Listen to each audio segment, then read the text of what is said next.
Cuaderno de Economía llega gracias a Yachai. Crea tu tienda online hoy mismo en yachai.lab. Oh, the market's not so good today. Your stocks look kinda sick. In fact, they all drop down a point each time the tickers tick. Hola, el gran legado de esta pandemia que se inició ya hace 2 años y que continúa, se perpetúa en este actual 2022, sin lugar a dudas, además de los estragos, de las muertes penosas, es desde lo económico evidentemente la inflación. La inflación es el gran legado, pues el gran motor, la gran herencia que nos ha dejado esta pandemia, y básicamente a través de, vamos a decirlo, 5 factores clave.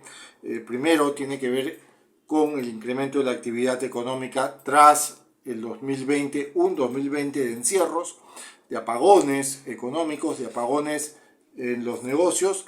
Bueno, tras ello, una actividad económica de reinserción que provocó un movimiento al interior de la formación y del sistema de precios de las economías globales, sean o no industrializadas, sean o no emergentes, ¿verdad?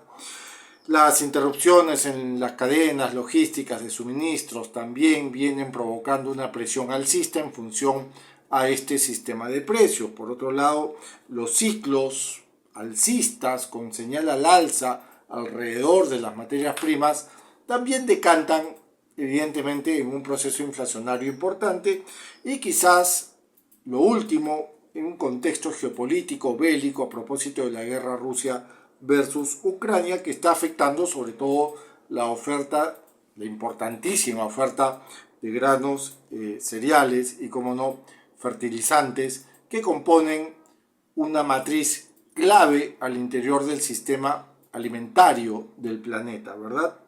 Y esto va a decantar, hay que decirlo con todas sus letras, en una crisis alimentaria que puede presionar para este 2022 un aumento de hasta el 22% en función a alimentos. Pero la inflación que acabamos de describir, este fenómeno sistémico de precios al alza, recurrente, constante, regular en el sentido que continúa, ¿a quiénes afecta? Afecta a las y a los más pobres, afecta a las capas pobres, afecta a la clase media trabajadora del planeta, afecta a los hogares que están colgados a una austeridad a nivel de ingresos, a nivel de salarios, a nivel de economía en subsistencia. Capas pobres, desde luego, y también clase media trabajadora que no es privilegiada. En concreto, esto afecta a aquel sector o aquellos hogares o aquellas familias extremadamente vulnerables, ¿no es cierto? La pobreza extrema evidentemente tiene una ruta, también tiene una participación a propósito de esta inflación, porque estamos hablando de economía de subsistencia, estamos hablando de economía de trueque, ¿no es cierto? Y la clase media trabajadora, que sobre todo en la región, en América Latina, compone un espacio muestral muy importante, tiene un nivel de afectación a propósito de la inflación que tiene que ver con la composición del ingreso.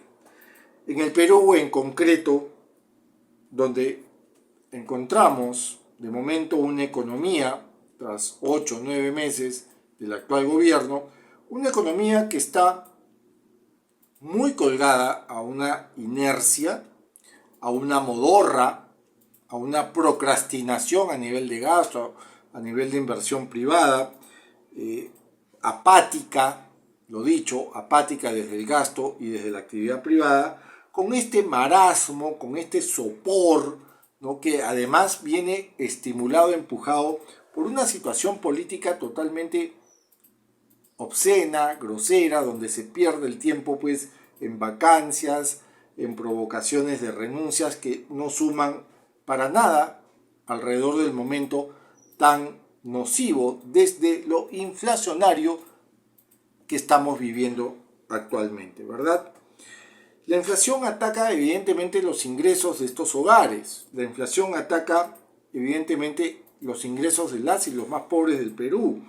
La inflación ataca también a esta clase media trabajadora del Perú, cuyo deterioro ha sido muy evidente en el 2020, con cierto rasgo, sesgo o trayectoria de recuperación en el 2021, pero que evidentemente no llegó a consolidarse. La recuperación de la clase media trabajadora todavía continúa en una trayectoria pendiente que se agrava justamente con los ataques que provoca la inflación, ¿verdad? Un paro, un desempleo que respecto al 2019 está muy cercano a los 2 dígitos, un desempleo que respecto al 2020 quizás sea moderado, pero continúa registrando una notoria decadencia, un notorio deterioro, ¿verdad? Y un subempleo que aquí sí ha aumentado en 2 dígitos a propósito del subempleo, ya sea visible o invisible, ¿no? Con lo cual el detrimento, el deterioro, el nivel de afectación de la clase media trabajadora y de las capas pobres es más que evidente respecto o con relación a la inflación, ¿verdad? Esto provoca o va a provocar no solamente una década perdida al interior de la economía local, como lo podemos haber percibido en autores como Germán Alarco, que la semana pasada, a propósito de su nuevo libro, ¿no?, Pandemia, Desigualdad y Desempleo 2020-2030, reafirmó esta tesis, ¿no?, que estamos viviendo una posibilidad concreta, real, de perder una década desde lo económico. Pero también, además, provoca que el incremento de la desigualdad en términos patrimoniales también sea evidente. ¿Qué hacer frente a estas situaciones? ¿Qué hacer frente a este modelo donde se ha visto tan golpeada la capa pobre y la clase media? Bueno, la extensión de los programas de vacunas se hacen sumamente necesarios justamente para proteger esa horquilla muestral poblacional focalizada que permita en el futuro combatir no solamente esta década perdida, sino combatir esta desigualdad a través de mayores espacios de empleo, mayores espacios de demanda, mayores espacios de consumo. Lo segundo es ya diseñar una política de bonos universales que no solamente sea temporal, sino que sea recurrente y sostenible. Y eso nos lleva a un tercer punto, a focalizar las ayudas desde una potencialidad colgada a una política fiscal sólida, franca y que tenga también sostenibilidad en el tiempo. Un cuarto punto tiene que ver evidentemente con una política donde el bienestar social también sea clave. Otro punto adicional tiene que ver con dinamizar aquellos mercados internos sin descuidar evidentemente el mercado global. Lo siguiente, redes de protección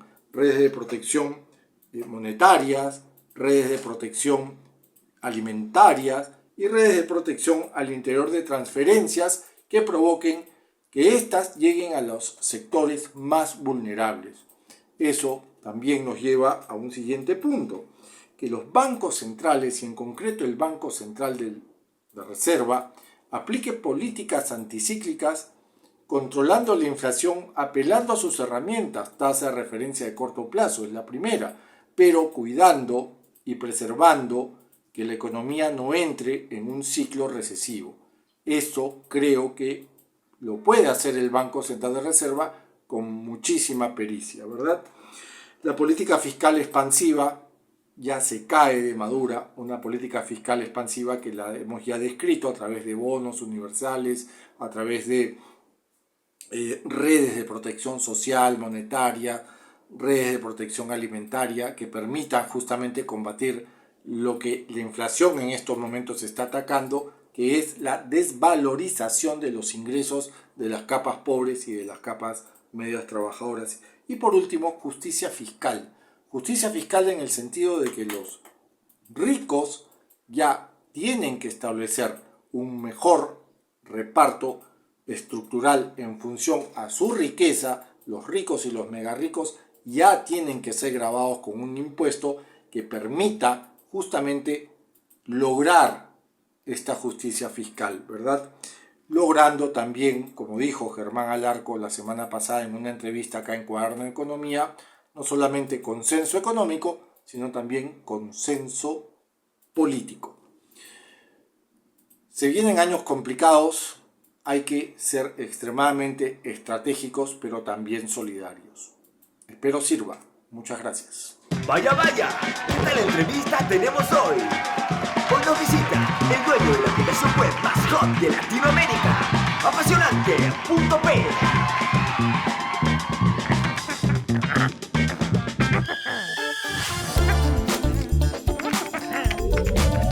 Registrar tu dominio es el primer gran paso. Cómpralo en yachai.lat y encarna tus sueños.